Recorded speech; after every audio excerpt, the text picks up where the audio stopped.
कभी सोचा है कि अगर हमें नैतिक रास्ता दिखाने के लिए कोई दैवीय शक्ति ना हो तो फिर सही और गलत का फैसला आखिर होता कैसे है? बस यही सवाल हमें मानवतावाद तक ले जाता है। ये एक ऐसा दर्शन है जो हमारी दुनिया और उसमें हमारी जगह को समझने का एक बहुत ही दमदार फ्रेमवर्क देता है। तो यहीं से हमारी आज की पड़ताल शुरू होती है। बिना किसी दैवीय मार्गदर्शन के हमारी नैतिकता की बुनियाद क्या है? मानवतावाद या ह्यूमनिज्म? बस इसी गहरे सवाल का जवाब ढूंढने की एक कोशिश है। तो फिर आखिर ये मानवतावाद है क्या? चलिए, इस एक शब्द के पीछे जो विचारों का पूरा संसार छिपा है उसे थोड़ा खोल कर देखते हैं। देखिए, इसके दिल में एक बहुत ही सरल लेकिन क्रांतिकारी विचार है। मानवतावाद कहता है कि इस नैतिक ब्रह्मांड के केंद्र में कोई और नहीं बल्कि हम इंसान हैं। ये हमारी गरिमा, हमारी आज़ादी और हमारी आगे बढ़ने की असीम क्षमता को सबसे ज़्यादा महत्व देता है। और मानवतावाद के औजार क्या हैं? अच्छा, ये किसी हठधर्मिता या अंधविश्वास पर निर्भर नहीं रहता। इसकी जगह ये तर्क, आलोचनात्मक सोच और वैज्ञानिक सबूत जैसे ठोस और शक्तिशाली औजारों का इस्तेमाल करता है। लेकिन ये विचार कोई रातों रात पैदा नहीं हुआ।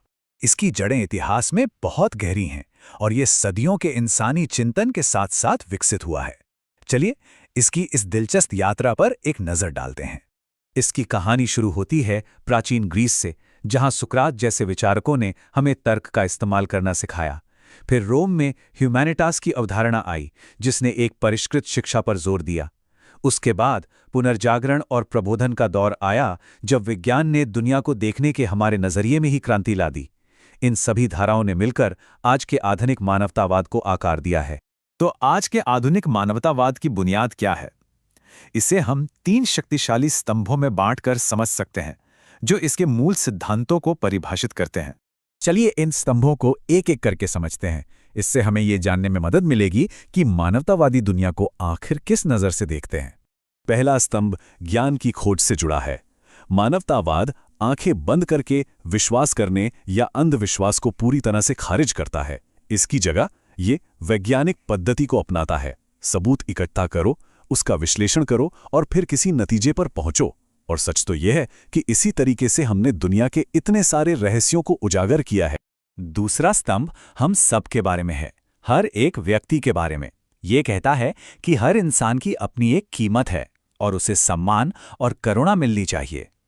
इसका ये भी मतलब है कि हमारे पास स्वतंत्रता है और उस स्वतंत्रता के साथ दूसरों की देखभाल करने की एक बड़ी जिम्मेदारी भी आती है। और यहीं पर एक क्रांतिकारी विचार सामने आता है। इस दृष्टिकोण में नैतिकता किसी बाहरी शक्ति से नहीं आती है, ये हमारे अंदर से ही पैदा होती है, हमारे तर्क करने की क्षमता से और एक दूसरे के दर्द को समझने की हमारी काबिलियत से। और तीसरा स्तंभ इस व्यक्तिगत जिम्मेदारी को पूरे समाज तक फैलाता है। मानवतावादी एक ऐसी दुनिया के लिए लड़ते हैं जहां सभी को भोजन, शिक्षा और स्वास्थ्य जैसी बुनियादी चीजें मिले। यह एक बहुत बड़ा विश्वास है कि अगर हम सब मिलकर काम करें तो हम किसी भी चुनौती पर काबू पा सकते हैं। लेकिन जैसा कि होता है, कोई भी विचार बिना चुनौती के नहीं रहता। मानवतावाद की भी अपनी आलोचनाएं हैं। तो पूरी तस्वीर को समझने के लिए आइए सिक्के के दूसरे पहलू को भी देखें। एक प्रमुख आलोचना यह है कि मानवतावाद भले ही सार्वभौमिक होने का दावा करता हो, लेकिन असल में ये पश्चिमी विचारों पर आधारित है। आलोचकों का कहना है कि इसके मूल्य, जैसे कि मानवाधिकार, कभी-कभी दूसरी संस्कृतियों पर पश्चिमी आदर्शों को थोपने का एक जरिया बन जाते हैं, जिसे कुछ लोग एक तरह का नैतिक साम्राज्यवाद भी कहते हैं। इन आलोचनाओं को हम कुछ श्रेणियों में बांट सकते हैं।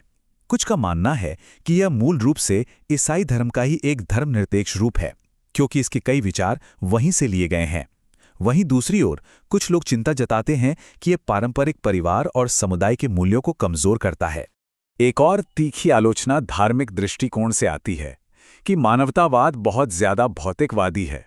आलोचकों का तर्क है कि जब आप आध्यात्मिक जरूरतों को नजरअंदाज करते हैं और सिर्फ भौतिक संपत्ति पर ध्यान केंद्रित करते हैं, तो आप अनजाने में लालच और स्वार्थ को बढ़ावा देते हैं। तो इन सभी तर्कों और जवाबी तर्कों के बाद हम मानवतावाद के दिल में आखिर क्या पाते हैं? इसका असली सार क्या है? अंत में ये सब कुछ एक मौलिक विश्वास पर आकर टिकता है। मानवतावाद इस विश्वास पर बना है कि हम इंसान अपने तर्क और अपनी करुणा का उपयोग करके न केवल अपने जीवन को अर्थ दे सकते हैं, बल्कि एक बेहतर और ज्यादा न्यायपूर्ण दुनिया भी बना सकते हैं। और ये हमें एक अंतिम विचार करने वाले प्रश्न पर छोड़ देता है। मानव क्षमता पर ये जो गहरा विश्वास है, क्या यह सही जगह पर रखा गया है? ये एक ऐसा सवाल है जिसका जवाब शायद हम सभी को अपने लिए खुद ही खोजना होगा।